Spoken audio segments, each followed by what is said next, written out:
tulungan niyo po ako.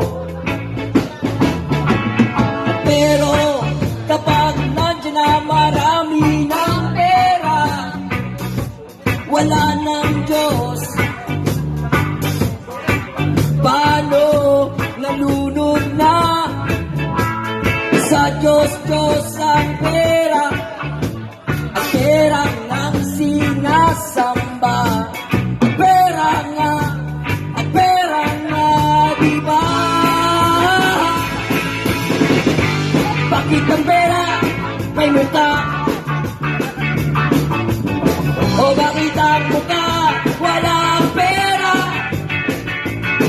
O ang pera nga naman, o ang pera nga naman, o ang tao nga naman kaskason, mukhang pera, mukhang pera.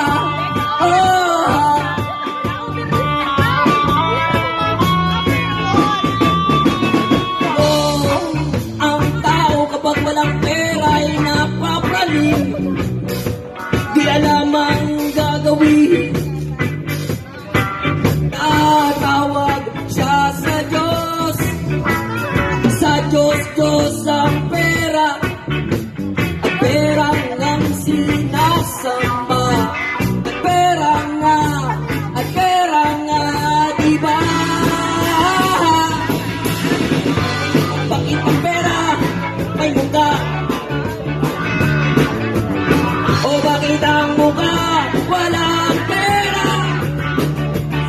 O ang pera nga naman, o ang pera nga naman, o ang tao nga naman mukhang pera,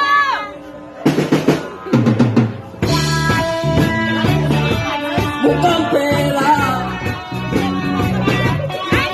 pera.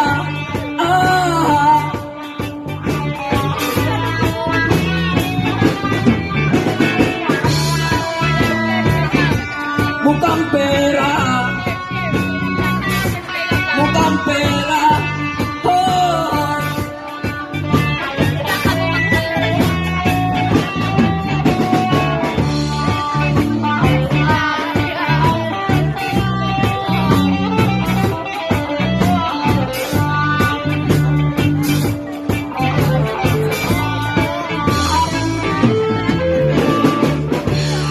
Bakit ang pera mukhang pera, mukhang pera.